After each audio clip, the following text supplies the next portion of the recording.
A pleasant morning, a pleasant afternoon, everyone. By the way, we are now in lecture 4 about stoichiometry. So stoichiometry has something to do with, these are equations wherein we are going to use our basic knowledge in the previous lesson that we have, that is about the mole, conversion of mole to grams, grams to mole, then molar mass. Okay, so this has something to do with stoichiometry or stoichiometry or stoichiometry.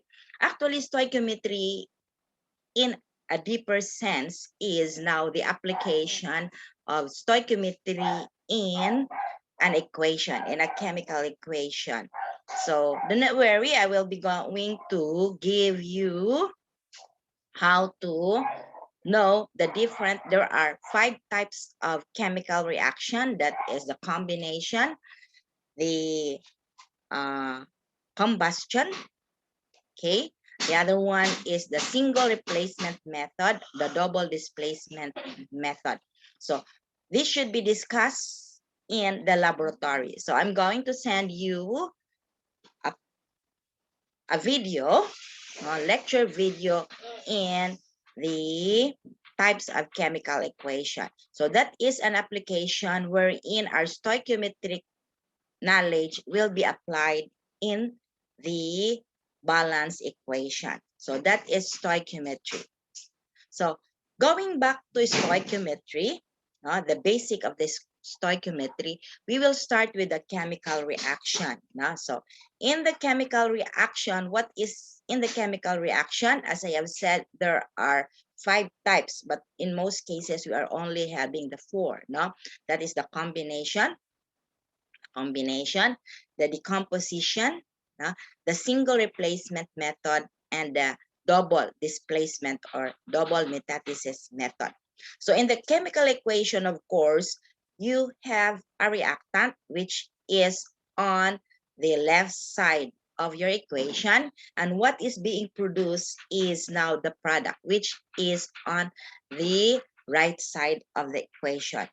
So once you have this, of course, this will have an arrow pointing to 1, 2 or more. 2 or more, for instance, what do you call this? For instance, you have a compound and an element, or a compound, or both compound. You will produce, if you are going to react it, what will happen is it will produce a product. So that is in the chemical equation. So what can you find in the chemical equation are the reactant and the product. So in the application of stoichiometry, what will happen is, what is given in the reactant, okay, you could predict what will be the product, even though what is given is only the reactant. For instance, the mass in the reactant, and what is needed is the product, okay, the mass of the product. You can predict it by means of stoichiometry. In what way? We will find it out step by step. That is by mole ratio. So what is found in the chemical equation are chemical formulas. What is the mass relation in the equation? As I have said, whatever is reacted, of course, that will be the same as what is being produced. And what is limiting reactant? Along the way, when your reactant reacts, you could not expect that what is being reacted, that is equal to the product. No. That is why there is limiting reactant and there is an excess reactant. Okay, that is what we are going to discuss in stoichiometry. So as you can see here in this equation, we have methane, that's CH4, which is in a form of gas, then which is this kind of a reaction is known as combustion. Okay, so when methane is added with oxygen, what will happen is in a combustion, it's easy to predict the product. It is always carbon dioxide and water. Okay, so here it is. So that is when methane is reacted with oxygen, what happened? This will produce carbon dioxide and water. So if you look into this, can you still remember our mole ratio? So we need 1 mole of methane and 2 moles of oxygen to produce 1 mole of carbon dioxide and 2 moles of water. So that is in the mole ratio. So as you can see here, that is 1 mole of methane. It will produce 2 moles of oxygen. 1 mole of methane, it will produce 1 mole of carbon dioxide. 1 mole of methane, it will produce 2 moles of water. And 2 moles of oxygen, it will produce 2 moles of water. So we can have that in the mole ratio. Diba? That is in 1 mole of methane, it needs 2 moles of oxygen. In 1 mole of methane, 1 mole of carbon dioxide, so on and so forth. Where did we get this? It is in the balance equation.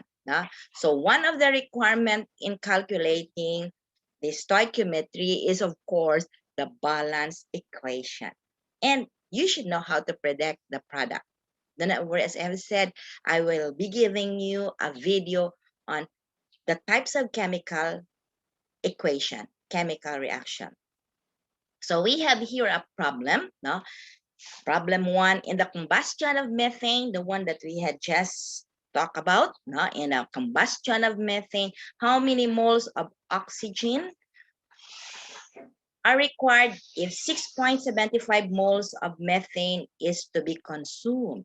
Okay, first thing that you are going to do is we should have the balance equation. We should have the reactant and we should know what is the product.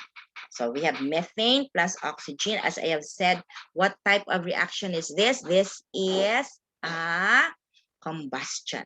Okay, it's easy to know the product in the combustion. It's just carbon dioxide and water. Pareho na siya tanan. Okay. What is different here is you should balance the equation. The number of atoms in the element in the product in the reactant will be the same with the number of atoms in the product. For instance, carbon here, how many? 1. Oxygen, you will have, hydrogen, you will have 4. Here in the product, your carbon has 1. Your hydrogen has 2 times 2, 4. So it's balanced. Now, your oxygen, you will have 2 times 2, 4 atoms of oxygen. You will have here 2 plus 2. So it's the same. So you should always start with the given. So what is given? 6.75 moles of methane. What is needed? Number of moles of oxygen. So we can now use the mole ratio of 1 mole. Where can we get the 1 mole? Here, kani. In the equation. 1 mole of methane is needed. How many moles of oxygen? 2 moles of oxygen in the mole ratio. So here it is. Always start with the given. What is the given? That is 6.75 moles of methane. CH4 is methane. Then, because what is needed is the mole of oxygen, it should be written at the top. In the mole ratio, kana siya naas ibabaw so that we can cancel the unit of mole of methane. Therefore, from the given equation, we have 2 moles of oxygen is needed to react with 1 mole of methane. So what can we cancel? It's the mole of methane. Cancel it there. Cancel it there. What remains is the mole of oxygen. Then multiply 6.75 multiplied by 2. Therefore, it needs 13.5 moles of oxygen to be reacted with 6.75 moles of methane. Okay, that is sample problem 1. For sample problem 2, we have here, how many grams of water can be produced?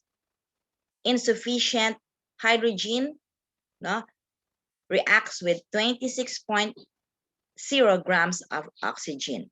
Okay, so the first thing that you should do is you should know the reaction, the chemical equation, the chemical reaction. As you can see here, it's hydrogen. Okay, you should always have 2 here. Nga naman, H2. Nga H2 man na siya, ma'am. Because hydrogen, oxygen, nitrogen, fluorine, bromine, iodine, na, are diatomic. So, once you have it in the chemical equation, it should be with 2. H2I2O2. Na, kana siya mo na. So, you will produce what? Water. You already know what is water. That is H2O.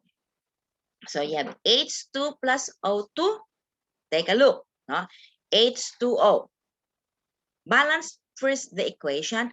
If it is H2O, how many oxygen here? 1 only, but you have here 2. So by means of trial and error method, we can balance it. Add 2 here. Therefore, that is, you can only add in the coefficient. Nga tawag ani is coefficient. Kanin before the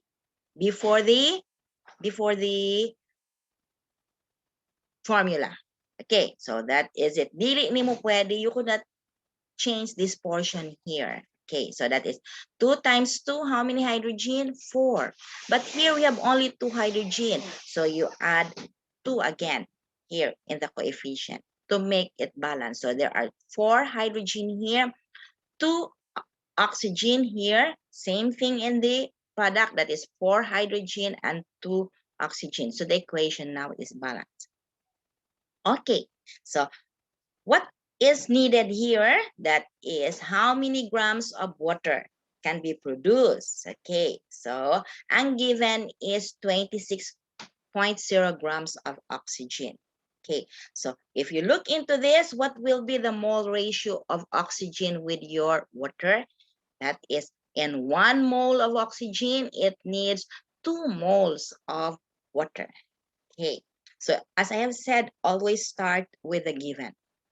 Makakita gani mo grams ni siya, you could use the mole ratio if it is still in terms of grams, because the mole ratio is based on the equation, diba? 1 mole of oxygen is needed to produce 2 moles of water. So convert first these grams into mole before you can use the mole ratio. Here, we already know that what will be the molecular weight, molar mass of diatomic oxygen? That is 16 times 2. So it's 32. So use, that is gram to mole. No? You are going to use the what?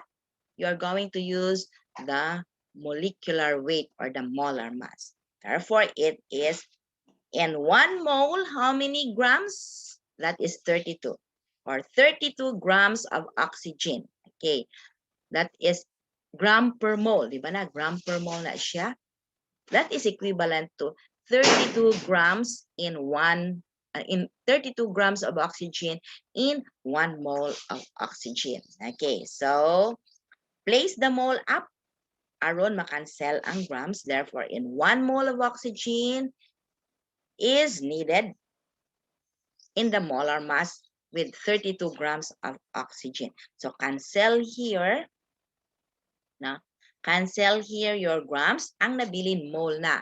In this way, you could now convert this into water, H2O, using the molar mass. Okay, that is 2 moles of water and 1 mole of oxygen. Where did we place this? Where did we get this? It is in our equation. So cancel here the mole of oxygen. We have now the mole of water. But what is needed here is the mass of water. So we get again the molecular weight of H2O. That is in hydrogen, 1 times 2, that's 2 grams per mole. Then for oxygen, that is 16, 1 times, there is only 1, no? Do not use this one, dili ni siya, kani.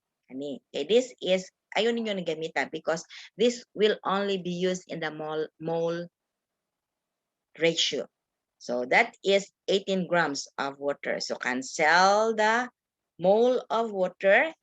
And what remains is the gram. Multiply all of it. That is 26 times 2 times 18 divided by 32. Therefore, it is 29.3 grams of water. That's sample problem 2. For sample problem 3, okay, here, okay, we have here a problem that is tetraphosphorus trisulfide. This is the formula of tetraphosphorus trisulfide. I hope you already know how to name at the same time. Write the chemical formula. I had already a video of this which I had uploaded, and we had already an exercise of this in our laboratory. Okay, is used in the manufacture of matches. Matches mga posporo. Elemental phosphorus and sulfur react directly to form tetraphosphorus trisulfide. So here is the equation. May untag given da ng equation. Ang problema kung dili given equation, you're going to, yes, predict the reaction at predict the product. So here it is, that is phosphorus and sulfur. Okay, so it is now balanced. That is, if you look into this, how many phosphorus? Okay, 4, no? Tetraman. Then it is sulfur is trisulfide. So 3 ni siya, no? Therefore, it will be here. This is now the equation, no? It needs 8 moles of phosphorus to react with 3 moles of sulfur to produce 8 moles of tetraphosphorus trisulfide. So what is given here? If you have 150 grams of sulfur and excess of phosphorus, what mass of phosphorus can be produced by this reaction? Okay. The first thing that you're going to do is get the molar mass of all of this. Okay, kani sila tanan. So that is for sulfur, S8 man na siya. That is multiply with 8. I think sulfur is 32 man siguro ang iyang molecular weight, na 32 times 8, so 32 point, somewhat like that. So you come up with the molar mass of sulfur is 256.6 gram per mole. And that of the phosphorus, tetraphosphorus trisulfide, what is the molar mass? That is 220 grams per mole. So this is now balanced. No? What is needed o sa kinahanglan? The tetraphosphorus trisulfide. This one. Kani ang produce na product. So, as I have said, always start with the given. That is 153 grams of sulfur 8. Okay. What is the molar mass of sulfur? That is, aron makancel ang grams, ipaubos ang grams, ang mole sa taas. That is in 1 mole of sulfur over 256.6 grams of sulfur. So cancel the grams. Nanatay mole of, okay, sulfur. And now, let us convert this into the mole of tetraphosphorus trisulfide. How are we going to get it? Using our molar ratio. So we have, that is 3 moles of sulfur is needed in order to produce pila 8 moles of tetraphosphorus trisulfide. So this is the mole ratio. Okay? So cancel the moles of sulfur. No? Naanatay mole of tetraphosphorus trisulfide. But what is needed is the mass. Okay. So multiply this again with the molar mass of tetraphosphorus trisulfide. That is 220 grams of tetraphosphorus trisulfide. So cancel. Now the mole of tetraphosphorus trisulfide, what remains is the grams.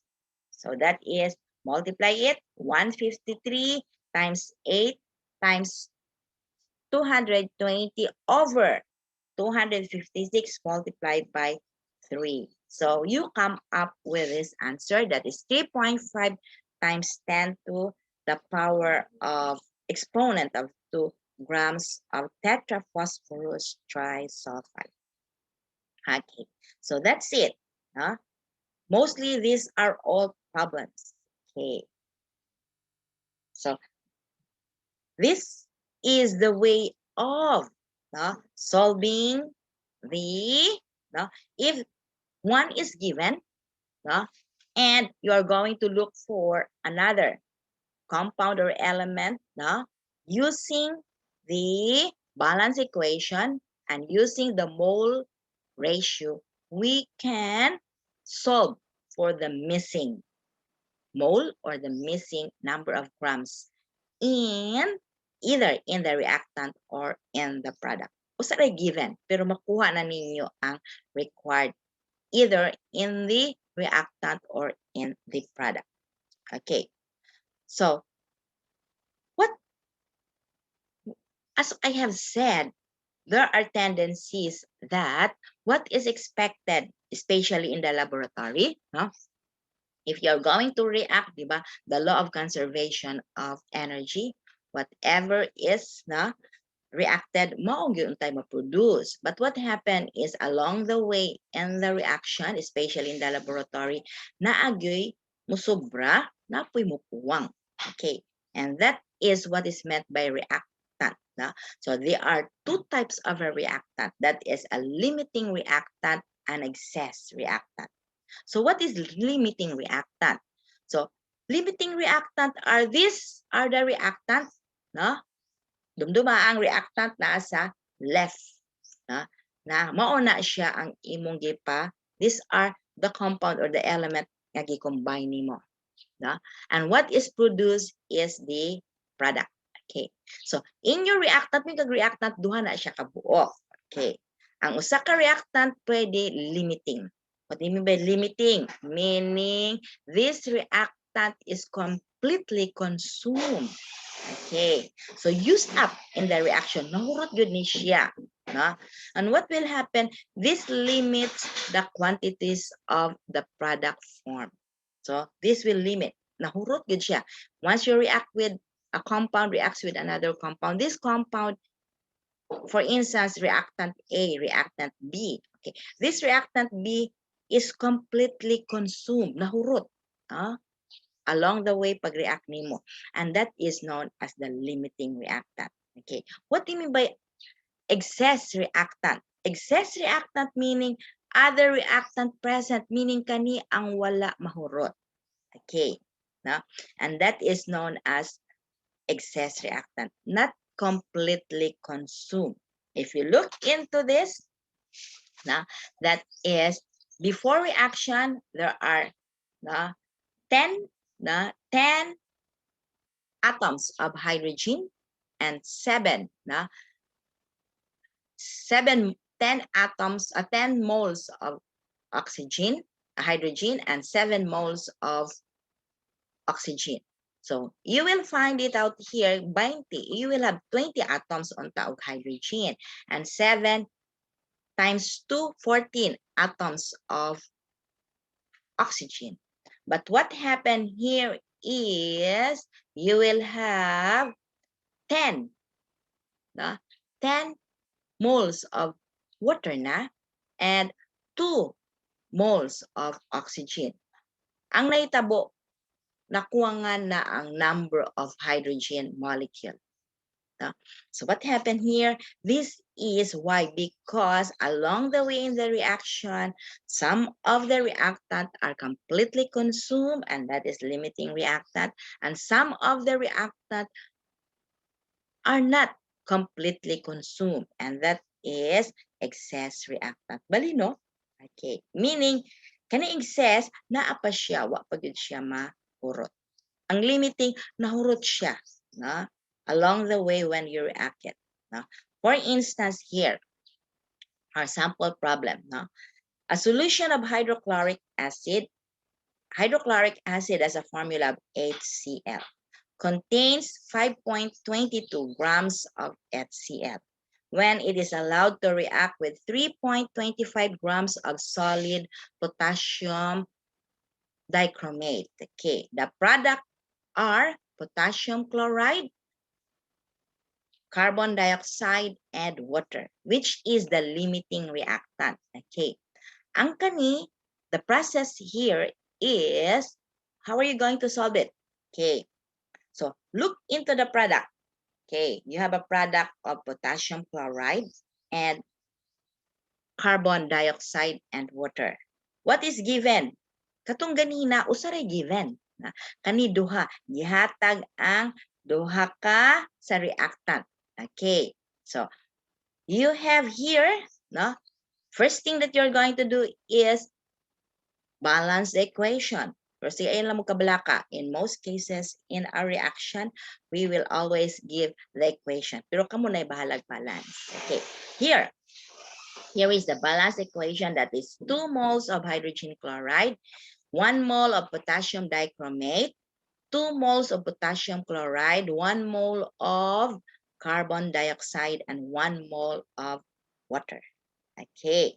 Now, so how are we going to get now the kinsay limiting or kinsay excess? No? So let us get the quantity of HCl in a given calculation of the amount of potassium dichromate. No? So start with the given, that is, no? Atong kuhaon is ang potassium dichromate. Kani. Na? Pila given nga niya? 3.25. Okay. Meaning, kung musobra gani, ang sabay kuan ana, maunay excess. Kung igo ra, no? Tawag ana is the limiting. Okay. So our given here is, that is 5.22. Ang na allow pag-produce, allow pag-react is 3.25. Na? Okay, so let us convert first. Let us have this given 5.22 grams of HCl into potassium dichromate. Let us see, pareho ba sila og unsa? Pareho ba sila og na produce? Na answer. Now here, that is 5.22 grams of HCl.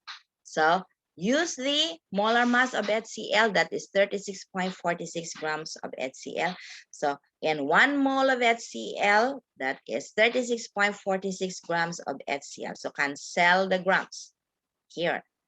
And now we can now compute the mole of potassium dichromate using the mole ratio. That is, in 1 mole of potassium dichromate, it needs to react to 2 moles of HCl here. So cancel the mole of HCl, na natay mole of potassium dichromate. And finally, let us get the molar mass of potassium dichromate. That is 138 grams of potassium dichromate in 1 mole of the potassium dichromate. Okay, so cancel the mole of potassium dichromate. Multiply this 5.22 times 138 divide by 36.46 times 2. You have now 9.89 grams of potassium dichromate. So as you can see here, the given quantity of HCl, that's 5.22, it needs pila, 9.89 grams of potassium dichromate in order to complete the reaction. But we have only pila 3.25 grams of what? Potassium dichromate. So, pag abot na sa 3.25, what will happen? We stop na. Pero napay nabilin nga HCl. Kaya nga naman, ang kinahanglan nga ratio sa HCl is in 5.22 grams of HCl, it needs how much? 9.89 grams of potassium dichromate in order to completely consume your HCl. Agoy kay 3.25 raman, no? So kinsa may naglimit, ang limiting reactant here is your potassium dichromate. Ang excess reactant ninyo is HCl. Nga naman, i-minus, no? 9.89 minus 3.25, maura na yung na-consume, no? Naapay nabilin nga HCl. So, in this problem, which is the limiting reactant? The limiting reactant is potassium dichromate and your excess reactant is HCl. Okay, do you get it? So, your HCl needs to be fully consumed if you have 9.89 grams of potassium dichromate. But what we have here is only 3.25, meaning your HCl naapay nabilin. Okay, and that is excess reactant. Pero of course, ang inyong potassium dichromate na maunay limiting reactant. Limited ra ang iyang na-react. It should be 9.89 on top. Okay? So that is sample problem number 4. Number 5. We go back to the equation of phosphorus and sulfur. Okay? So here, if 28.9 grams of phosphorus is allowed to react with 18.38 grams of sulfur, which is the limiting reactant, no? So, pila kinahanglan? 28.9 grams of phosphorus. Then, 18.38. Okay. So, meaning sa 28.38, pila ka nga grams of phosphorus, pila ka grams nga sulfur ang needed.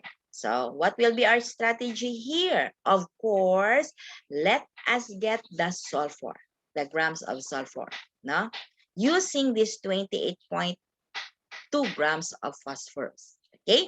So here, that is 28.2 grams of phosphorus. Then use the molar mass. And 1 mole of phosphorus, no?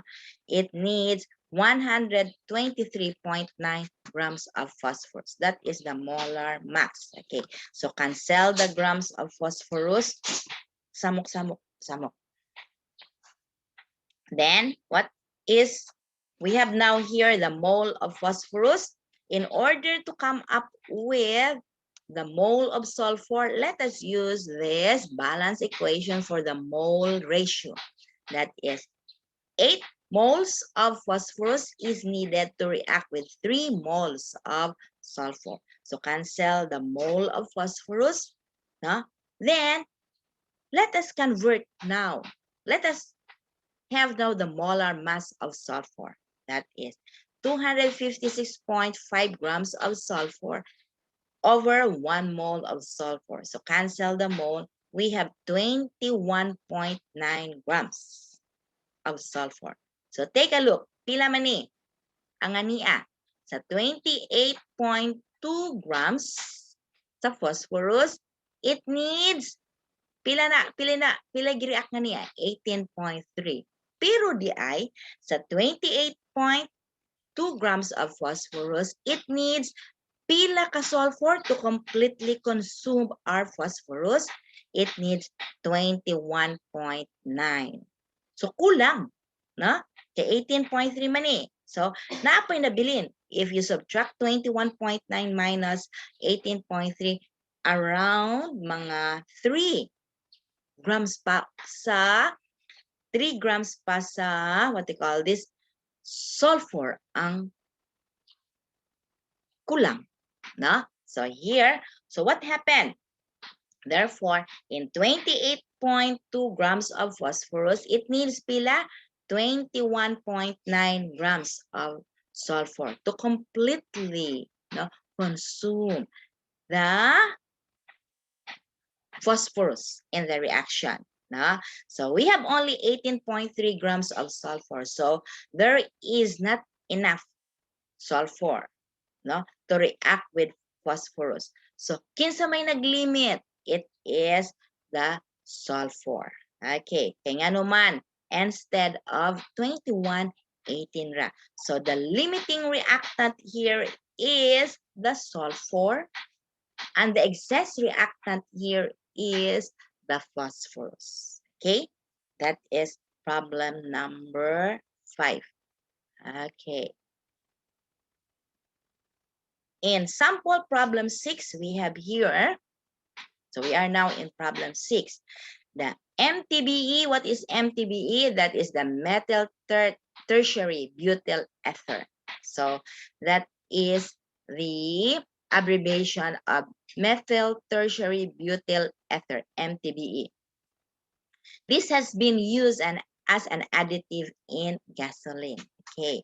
The compound is produced by reacting methanol and isobutene according to the following equation. So here, this is our methanol, CH3OH. This is our isobutene. No? Actually, this is organic. Organic ni siya. Then, it will produce MTBE. Kani, i-react ni mo ning duha, no? Methanol of isobutene by means of cracking tawag ano niya. It will produce MTBE. So what is given? If 45 grams of methanol, kilogram niya, and if 45 kilograms of methanol kani is allowed to react with 70 kilograms of isobutene, what is the maximum mass of MTBE that can be obtained? Kani nga niya. No, maximum. So, what happens? Duha atong given. No? The first one is 45 kilograms of methanol. The second one is the 70 kilogram of isobutene. Unsay unknown kani. No? So, we can have two ways in getting the mass of MTBE. The first one, using the 45 grams of methanol. The second one is using the 70 kilograms of isobutene. But first, let us have the molar mass of our tuluman ni siya. Kani, hinaalan paus na itong molar mass. So the methanol, what is the molar mass? That is CH3OH. That is 12. Carbon is 1. 1 times 12. Okay. Hydrogen is 4, kay 3 of 1. Na? So 4 times 1, then oxygen is 1 times 16. Therefore, that is 32.42 grams per mole. Then we have isobutene here. That is CH3. Na? Then, if you have that parenthesis, what are you going to do? You are going to multiply that with 2 times 3 and 2 times 1. Okay. Then, carbon, 1, 2, 1 na nilabot. That is, pero pwede na nimo. So, pila ka carbon? That is 2 times 1, The 2 plus 1, 3 plus 1, 4. That's 4 times 2. Okay, it's 12, no? So 12 times 4, no? Okay, ang molecular mass of carbon is 12. Then hydrogen, we have 6, na? That is 2 times 3, 6 plus 2, 8, na? So 8 plus 12 times 4. Okay, it has 56.107 grams per mole. For MTBE, same process here. That is how many carbons? That is 3, 4, 5. So 5 times 12. Then hydrogen pila 3. Then 3 plus 3 times 3, 9 plus 3, it's 12. 12 times 1. Then we have 1 oxygen. And it has a molecular weight of 88.149 grams per mole. Okay. So, as I have said, we will have to process. Na? Unahon na to, pagkuha ang 45 grams using methanol. Na? So, here, na? First is 45 grams, kilogram man siya. In 1 kilogram, how many grams? 1,000. So, multiply this, that is 45,000 grams of methanol. Then use the molecular weight, the molar mass of methanol, that is in 1 and 32.42 grams of methanol. 1 mole of methanol, that is 32.042. Then use now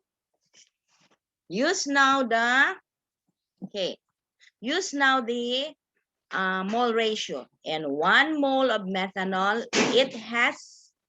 it needs to produce 1 mole of MTBE kani. Na? So cancel methanol, cancel grams of methanol. Ang nabilin is mole of isobutene. Okay. Here. That is, then here is your isobutene pilaman. Na? Use the molecular weight of isobutene, that is 56.107 grams of isobutene in 1 mole of isobutene. Cancel. And now we have pila ka grams of, what you call this? Isobutene. Therefore, that is 7.88 times 10 to the 4th power, exponent 4 grams of isobutene. Pero pilang kinalangan niya? It's 70 in order to produce MTBE. Na? Take a look. So, what happened here is, pila ni? 78. So, meaning, sa may but pasabot ani, your isobutene is the limiting na in the calculation of MTBE. Pero pwede po mo gamit atong the one that I have said that you are going to use 45 grams in getting MTBE kilograms or 70 kilograms in getting MTBE. Asay gamay will be the limiting na. Asay dako will be the excess reactant. Okay, that is sample problem number 6. Okay, so using this, no, that 70, let us now get the true. Kay atong gamiton mong good is katong limiting nga reactant. Dili tong excess. Kay katong excess, dili to siya completely, di ba? Ang excess, it is not completely consumed, no?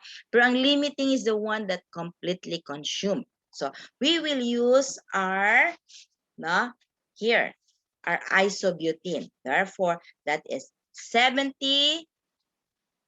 no? 70,000 because that's 70 kilogram. Multiply it with 1 kilogram of your isobutene. Therefore, that is 70,000 grams of isobutene in order to get our MTBE. And 1 mole of isobutene, use the molecular mass of 56.17 grams of isobutene, cancel the grams of isobutene. Then we use our mole ratio of 1 mole of methanol. It needs to react with 1 mole of MTBE to produce this. Okay, so use that one, cancel the mole of isobutene. We have now the mole of MTBE. Therefore, let us use the molecular weight of MTBE. That is 88.149 grams of MTBE over 1 mole of MTBE. So cancel the MTBE mole. We have now how much is being produced. That is 1.1 times 10 to exponent 2 kilograms of MTBE. Because this is 10 to the 5. Then divide it by 1,000 to convert that into kilogram. Okay, that is our problem number 6. No? So what do you mean by reaction yield? Okay. Let us see. Pila pa ka? Okay. Reaction yield. No? So in the reaction yield, what if there is a limiting reactant and there is an excess reactant in the yield? What do you mean by yield? That is product. What is being produced? Huh? In the actual, what is produced is what is really being think of as a product will always be a bigger one. No? That is what is meant by yield. Even in agriculture, it is expected in 1 hectare of a rice field, palay, kanang pag-ani, no? It is expected if you have a good harvest, it is expected to have 120 kavans in 1 hectare. Mao kuno na siya pinakagwapo. 120 kabans, no? Kabans meaning 120 ka sako sa usa ka hektarya nga rice field. But in reality, it's not. Nanuman. What happened is along the way when you had your planting na ay mga insekto. That is why they always apply it with pesticide. They always apply it with fertilizer in order to have a good growth of the palay. But it is expected, according to some of the statistics, some of the agriculturists, pwede gyud ang farmer maka-harvest of 120 kavans in 1 hectare. But in reality, dili na tinuod. Ano man, no? Kanon pa og ilaga. Or naapay mga pests.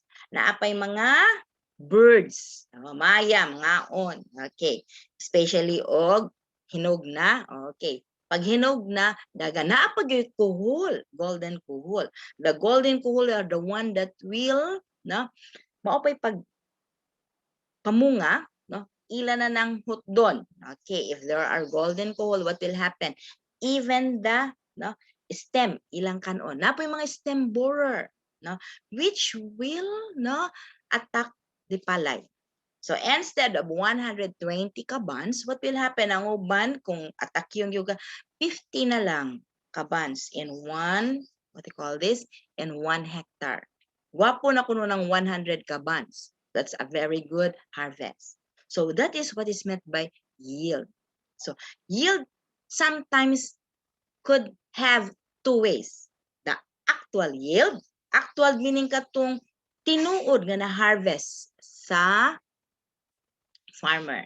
The theoretical yield is the one, according to statisticians and agriculturists, 120 kavans. Okay.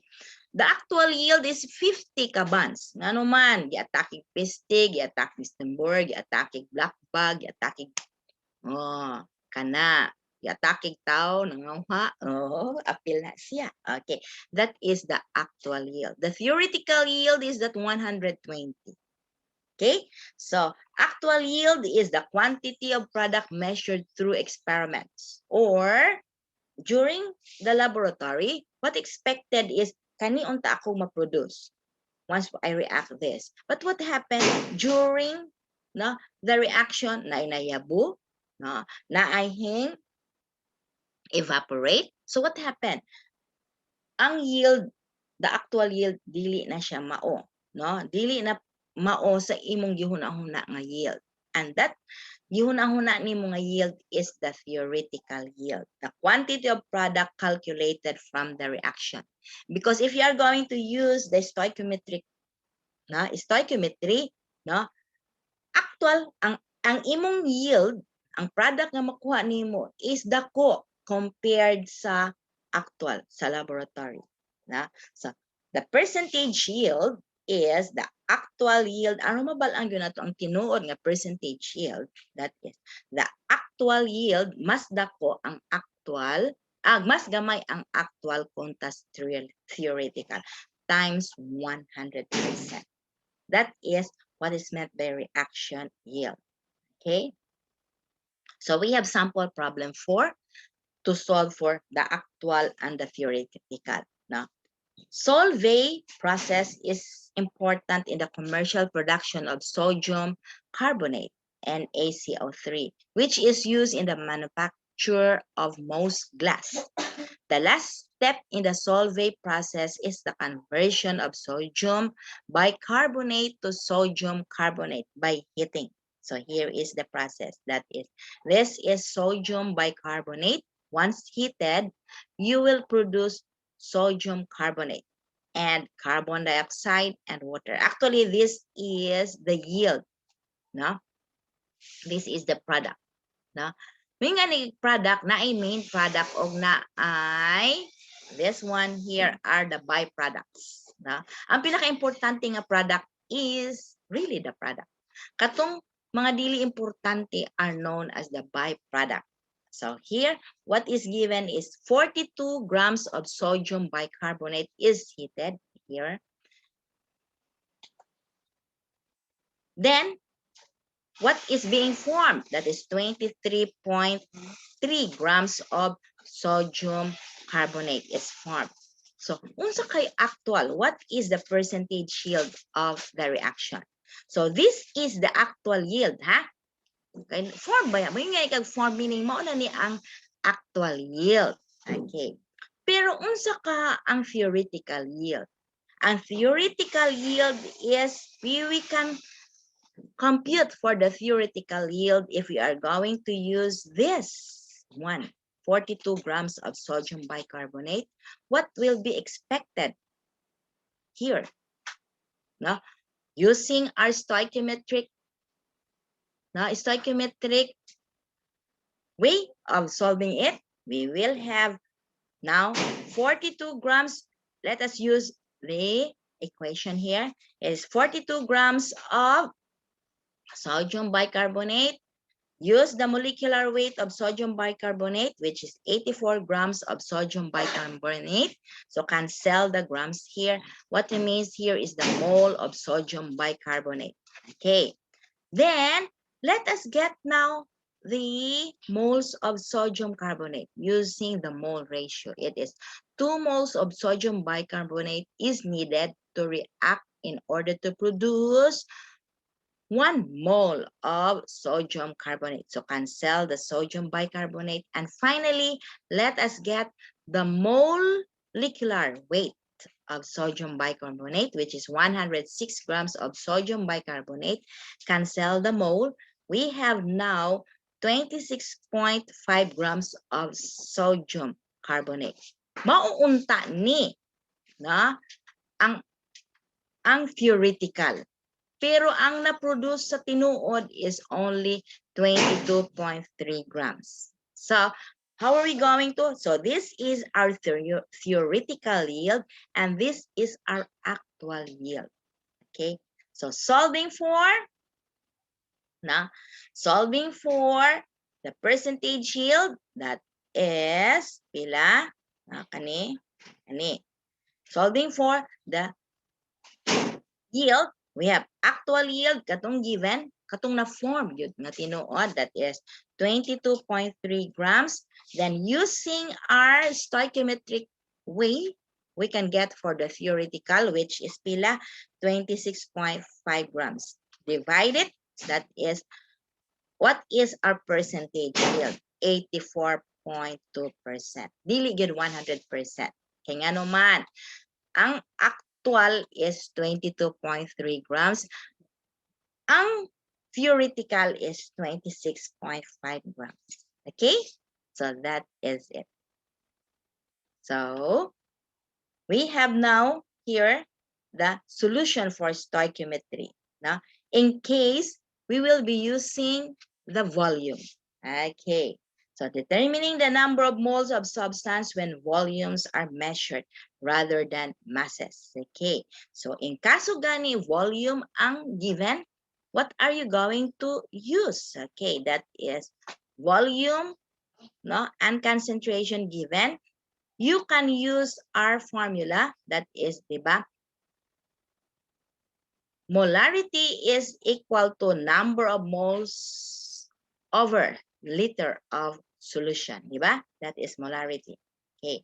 So ang given is volume, no? Use this formula, that is the number of moles is equal to molar, the molar, no, concentration times volume. Therefore, you will come up with the moles here, okay? Then use now the balance equation, then using the ratio, and finally get it using now the moles, the true product of the moles, and what will come out is now the volume of your desired, the volume of your equation. Okay. So for here, for instance, in sample problem 8, we have here the fuel hydrazine can be produced by the reaction of solutions of sodium hypochlorite. This is the formula of sodium hypochlorite and ammonia, that is NH3 here. No? Here is the equation. Sodium hypochlorite added with ammonia, it will produce, that is, what is this? This is now the hydrazine. Okay.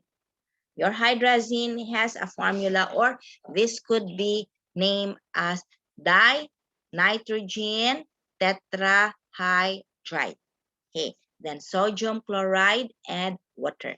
Now, so if 750 ml of 0.806 molar of sodium hypochlorite is mixed with excess ammonia, how many moles of hydrazine, this is hydrazine, can be formed if the final volume of the solution resulting to 1.25 liters? What will be the molarity of hydrazine? Let us get first the mole, of our given. Kung sa atong given, this is the sodium hypochlorite. So using the formula that the moles is equal to mole of sodium hypochlorite is equal to the molarity, kani ang molarity. Okay, times volume. Okay. Basta na gani molarity nga naa, kaning M nga niya, that is equivalent to moles per liter. Ang unit niya. So this is 0.086 moles per liter. Okay. Then, pila man ang volume? 750, but this is milliliter. That is in 1 liter, how many milliliter? 1,000. So that is why it is 0.75 liter. So cancel ang liter, naa natay moles sa sodium hypochlorite. Okay, naanatay moles. No? And what is needed is pila kaninga niya. Na?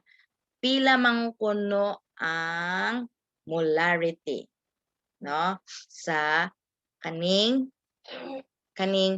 hydrazine, or that is disodium tetrahydride. Okay, so we have here, we have a given, no, here na naman ni 0.65. Let us get first the mole of saman hydrazine, that N2H4. Here, given that is 0.605 mole of sodium hypochlorite.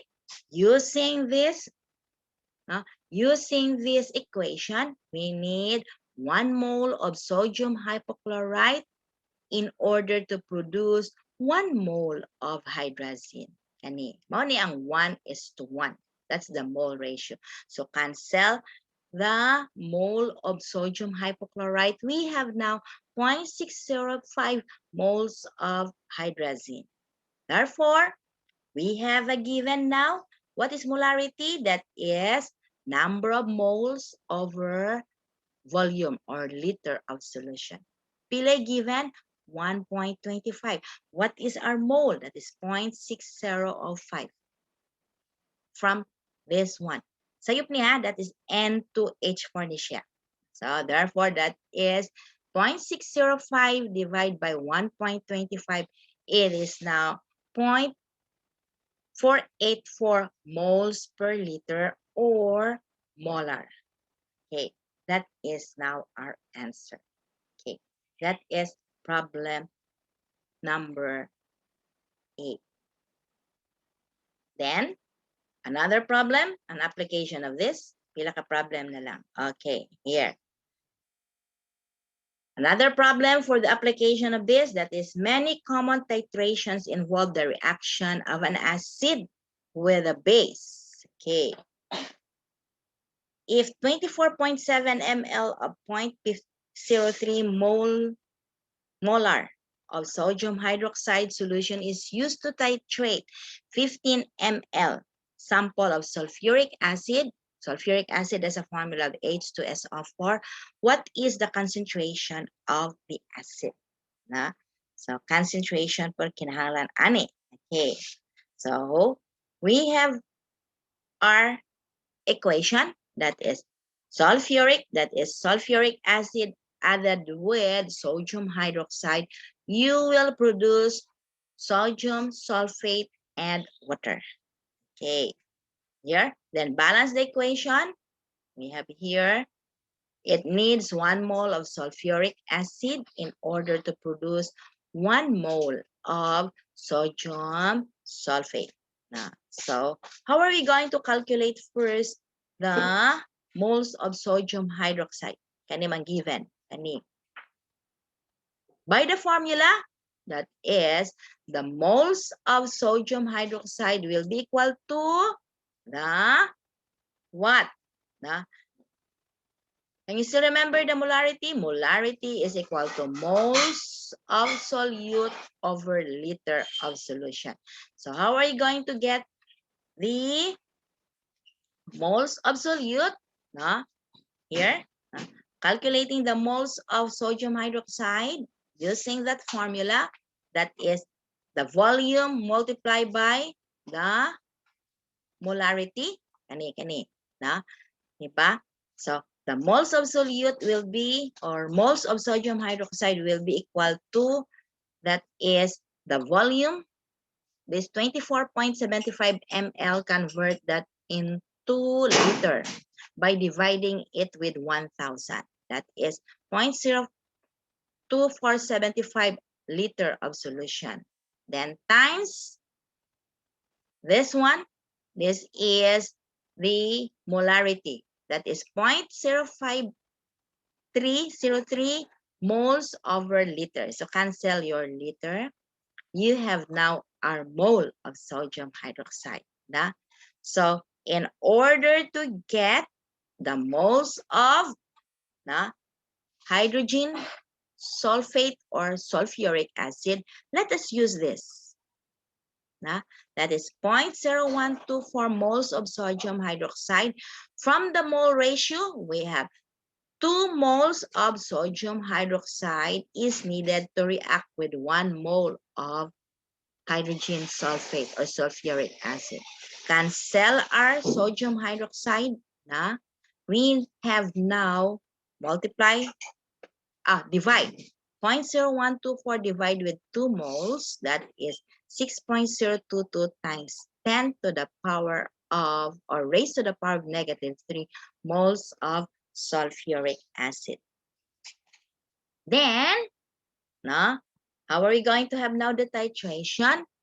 Again, we use the balance equation.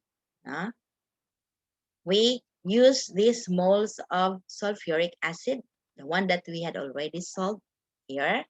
Then, let us get the mole of, kuha na nato ang mole sa sulfuric acid. Finally, let us get the concentration. What is concentration? It's molarity. That is moles per liter. Finally, from the given moles of sulfuric acid, the one that we have calculated from the balance equation, then pila man kuno ka ml, pila ang volume? 15. Then 15, divide it with 1,000. We have 0.015 liter. Then divide this 6.022 exponent -3 divided by 0.015. We have the concentration of sulfuric acid as 0.415 moles of molar of H2SO4 or sulfuric acid. So actually, what are fuel additives? So fuel additives are being added on to the fuel that we have taken from the OPEC. That the oil petroleum countries, what happened is it is being add on. Aron dili kaayo ang emission sa iyang. For instance, if and when the fuel is not really processed pag-ayo, wherein it is not being added with additives, that will give more particulates as pollutants. So what happened is an additive is being added in order to lessen the pollutants that will be coming from the exhaust of the automobiles or from the use of it. So why do we use fuel additives? Of course, first, this will improve engine performance. What will happen is this will not damage some of the knocking, because what will happen kung pangit ang fuel, dili walay additives, this will along the way in the process of sa automobile, wherein it will exert more pressure in the machine of the automobile. So in order to lessen its fuel consumption, fuel exhaust, we use additives. And this will also improve the performance of our automobiles. Wherein, wala kay exhaust nga mugawas, dili itom ang aso. Tapos, wala kay particulates nga pollutant nga igawas po niya. Now, that is why additives is being used. For instance, the leaded and the unleaded. So, mas barato ang leaded. Ano man, igawas pa niya as fumes. Naapay lead. Unlead, by the way, is harmful to human body. Ano man, not only human body, even plants, because nga na siya sa leaves sa plants mo, puyo, ang lead. Labaw na sa tao. If that fumes is being inhaled by human beings, that could cause what? Okay. Actually, what happened is in the circulation of the blood. Now, what happened? Blood will circulate, of course, with the presence of oxygen. No? Muuba ng oxygen together with the blood. And this will circulate to the different parts of our body. But if there is lead, what will happen? Instead, blood plus oxygen, dili. Magsamok-samok ng lead. Because ang lead mo react siya sa oxygen. No? And what will happen? This will accumulate in our lungs. Okay. So, di gyud maayo nga na ay lead. That is why kinahanglan unleaded ang gamiton. Kaya nga naman, lesser ang iyang gawas na pollutant. There will be no lead in the pollutants. Okay? So that is it. Na reduce undesirable engine emissions, the one that I had said. This will also reduce dependence on imported petroleum products because we can use our biodiesel. No? Chatrupa is one of the source na pwede gamiton as biodiesel. No? Ethanol, biodiesel. Pero, mas mahal lang ang process niya. But, it is what? Environmentally friendly. So, better engine performance means higher octane rating. No? Pas-pas po ang iyang dagan. Tapos, dili dali maguba ang mga mga kuan sa makina if there is a fuel additives. Okay. So, we have alternative fuel. No? What are these alternative fuel? For instance, no? And fuel additive. Alternative fuel, as I have said, we can use the biodiesel, no? Meaning ethanol, parang jatrupa. So, for instance, octane. No? So, octane, no? A number of gas can be compressed into engine cylinder before it will ignite. No? Iya sa i-convert into mas ang consumption niya is lesser kay nga naman i-ignite sa niya, no? Tas mas paspas ang dagan. Lesser consumption pero mas effective ang iyang dagan, na? Why? This will reduce knocking. Okay, knocking, as years go by, what will happen to automobiles? Kanay bitong lain ng tingog. Why? Because of sometimes one of the cause of that is due to engine consumption not so effective. No? So that could produce anti-knocking kung naay additives. So knocking occurs when fuel mixture in the cylinder engine ignites prematurely. No? Mao na magtingog klak klak klak klak klak. Okay. Kung ana gani meaning na anay daot ang makina. So, improving compressibility is easier than cheaper. To achieve better engine performance, what is needed? Increase ang high octane content. The octane content. So, here it is. These are mostly used fuel additives. We have the tetraethyl lead. Kaya less ang lead gawas niya. The methyl tetrabutyl ether and the ethanol. Kanina anay ato ani. We have the biofuel. No? Okay. So, what is tetraethyl lead? No? This is so-called the unleaded gas. First widely used additive that increase compressibility. Toxic lead is emitted in the environment. Banned during the introduction of the catalytic. Nga naman, kani, if we are going to use this tetraethyl lead, naapay mabilin nga lead. No? That is, mo nang ginagawit karong nga unleaded gas, which is cheaper pero much better gyud katong wala na lead. No? Kani unleaded gas, mo nang ginagamit, meaning less na ang lead nga igawas niya. Ethanol. Okay, what is an ethanol? So, ethanol is an alternative fuel. No? This could be used as renewable source. So, mostly ang ethanol could be taken from plant source.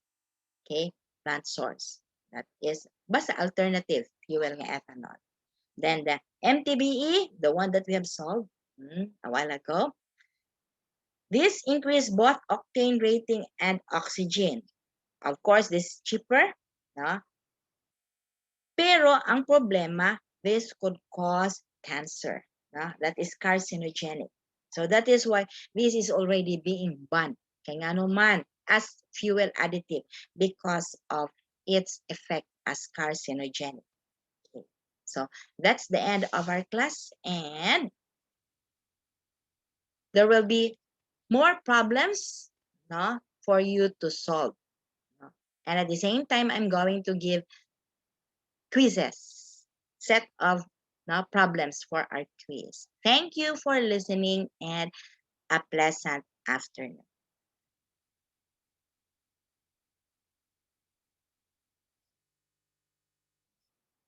Convert mo.